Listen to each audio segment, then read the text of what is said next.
திமுகவோட நெருப்பு பேச்சாளர்னு பெயரெடுத்த ராஜீவ்காந்தி மாணவரணி இணைச் செயலாளர்ங்கிற பவர்ஃபுல் பதவியிலிருந்து தூக்கப்பட்டு கொள்கை பரப்பு இணைச் செயலாளர்ங்கிற டம்மி பதவிக்கு தள்ளப்பட்டிருக்காரு.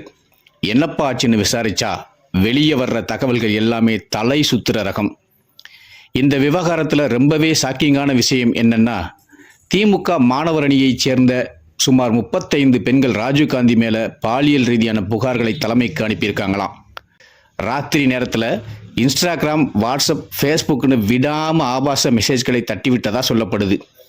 இதெல்லாம் வேணாம் ப்ரோ அப்படின்னு அந்த பெண்கள் சொல்லி பார்த்தும் ராஜீவ்காந்தி அடங்குற மாதிரி தெரியலையாம். இதனால் கடுப்பான அந்த நிர்வாகிகள் அவர் அனுப்பின ஸ்கிரீன்ஷாட் ஆதாரங்களோட தலைமையை தட்டி எழுப்பி விட்டுட்டாங்களாம். நாம் தமிழர் கட்சியிலிருந்து திமுகவுக்கு வந்த 2 வருஷத்துல துணை முதல்வர் உதயநிதி, அமைச்சர் அன்பில் மகேஷ் ஆகியோருக்கு ரொம்பவே நெருக்கமானவராகி போனாரு ராஜீவ்காந்தி. அந்த செல்வாக்கை வச்சுக்கிட்டு போக்குவரத்து துறையில் ஒரு தனி சாம்ராஜ்யமே நடத்தினதா பேச்சு ஓடுது. ஆனால் அந்த தைரியத்தில் கட்சியின் மூத்த நிர்வாகிகளோடையும் அமைச்சர்களோடையும் மல்லு கட்டுனது தான் இப்போ அவருக்கு வினையா வந்து முடிஞ்சிருக்கு. கோவை மாவட்டத்தைச் சேர்ந்த பெண்ணை கல்யாணம் பண்ணிக்கிட்டு அங்கே குடியேறின ராஜீவ்காந்தி வரும் எலெக்ஷனில் கோவை மேற்கு தொகுதியை குறி வச்சாரு.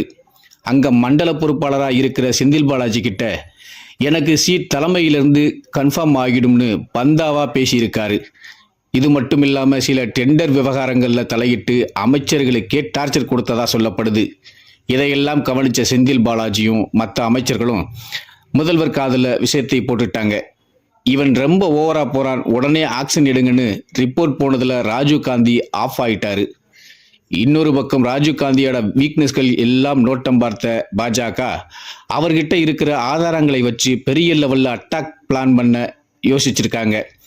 இந்த தகவல் உளவுத்துறை மூலமா முதல்வருக்கு போக கட்சிக்கு கெட்ட பெயர் வரக்கூடாதுன்னு நாசுக்கா பதவியை பிடுங்கிட்டாங்க. ஒரே அடியா நீக்கினா அது பேசுபொருளாகிடும்னு தான் கொள்கை பரப்பு இணை செயலாளர்ங்கிற பதவியை கொடுத்து கண்துடைப்பு பண்ணியிருக்காங்க. ஆனால் அந்த பதவியையும் ஏதோ பெருமை மாதிரி ராஜீவ்காந்தி தன் எக்ஸ்தல பக்கத்தில் போட்டுக்கிட்டு இருக்காரு. திமுகவோட அடுத்த கட்ட முக்கிய முகமா வருவார்னு பார்த்தா இப்படி அவசரப்பட்டு தன்னோட இருப்பை தானே காலி பண்ணிக்கிட்டாரேன்னு கட்சியின் சீனியர்கள் ரொம்பவே வருத்தப்படுறாங்க. உதயநிதியோட நெருக்கத்தை வச்சுக்கிட்டு என்ன வேணாலும் பண்ணலாம்னு நினைச்ச ராஜீவ்காந்திக்கு இந்த சின்ன மாற்றம் ஒரு பெரிய செக் தான். கட்சி கொள்கையை விட பெண் விவகாரம், பணம் முக்கியம்னு நினைச்சது தான் இவரோட வீழ்ச்சிக்கு காரணம்னு உடன்பிறப்புகள் பேசிக்கிறாங்க. இனிமே கொள்கை பரப்புல இவர் என்னத்தை பரப்ப போறாருன்னு தான் தெரியல.